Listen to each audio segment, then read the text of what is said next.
Hi, ഞാൻ ശ്രീജിത്ത് ആദി aqua വിശ്വം. ഇത് ഞാനൊരു മൊയ്ന കൾച്ചറിനെ കുറിച്ചുള്ള ഒരു വീഡിയോ ആണ് ചെയ്യുന്നത്. ആദ്യമായിട്ടാണ് നിങ്ങൾ എൻ്റെ വീഡിയോ കാണുന്നതെങ്കിൽ ഒന്ന് സബ്സ്ക്രൈബ് ചെയ്യുകയും സപ്പോർട്ട് ചെയ്യുകയും ചെയ്യണം. നമുക്ക് അതിനാവശ്യമായ സാധനങ്ങൾ ഏതാണെന്ന് നമുക്ക് നോക്കാം. ആദ്യമായി വേണ്ടത് ഒരു ബേസണാണ്, പിന്നെ അതിനെ ഒഴിക്കാനുള്ള വാട്ടർ, പിന്നെ അത്യാവശ്യമായി വേണ്ടത് മൊയ്ന കൾച്ചറാണ്,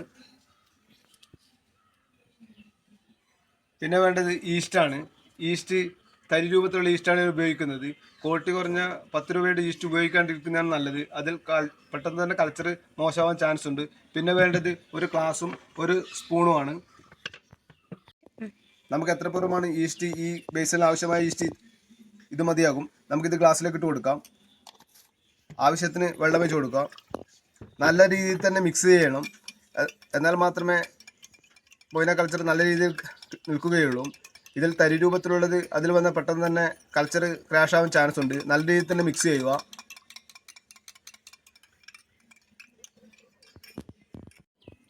നല്ല രീതിയിൽ തന്നെ മിക്സ് ചെയ്ത് വെച്ചിട്ടുണ്ട്. ഇനി നമുക്ക് ബേസണിലേക്ക് ആവശ്യമായ വെള്ളം ഒഴിക്കാം.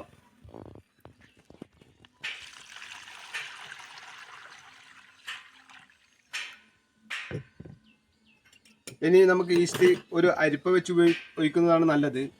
എന്നാൽ തരി രൂപത്തിലുള്ളത് അരിപ്പയിൽ തന്നെ നിൽക്കും. ലൈറ്റ് കളറിലായിട്ട് നമുക്ക് ഒഴിച്ചാൽ മതി.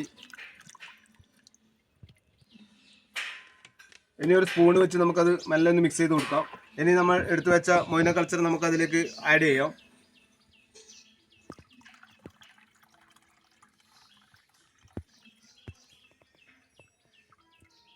ഇനി അത്യാവശ്യമായി വരുന്നത് ഒരു കോട്ടൺ തുണിയുടെ പീസാണ്. കൊതുകുകൾ ഉള്ളിൽ വരാതിരിക്കാൻ വേണ്ടിയിട്ടാണ് നമ്മൾ ഈ കോട്ടൺ തുണി വെച്ച് മറക്കുന്നത്. നമുക്കത് വെച്ച് അതിന് മുകൾ ഭാഗം നമുക്കൊന്ന് കവർ ചെയ്ത് വെക്കാം. ഇനി 2 ദിവസം കഴിഞ്ഞിട്ട് മാത്രമാണ് ഇനി ഞാൻ ഈസ്റ്റ് ഒഴിക്കുകയുള്ളൂ. 2 ദിവസത്തിന് ശേഷം നമുക്ക് ഈസ്റ്റ് ഒഴിച്ചിട്ട് എങ്ങനെയാണ് മൊയ്ന കൾച്ചർ നമുക്ക് നോക്കാം. 2 ദിവസങ്ങൾക്ക് ശേഷം എടുത്ത വീഡിയോ ആണ്. നല്ല രീതിയിൽ തന്നെ മൊയ്ന കൾച്ചറായിട്ടുണ്ട്. നമുക്ക് ഇന്ന് തന്നെ ഗപ്പികൾക്ക് ഇത് ഫീഡ് ചെയ്യാവുന്നതാണ്.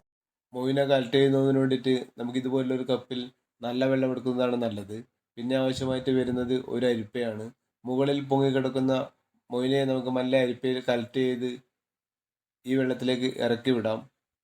നല്ല വെള്ളത്തിലായതുകൊണ്ട് ഗപ്പികൾക്ക് ദോഷമില്ല. നമുക്കിതിന് ഗപ്പികൾക്ക് നേരിട്ട് ഫീഡ് ചെയ്യാവുന്നതാണ്.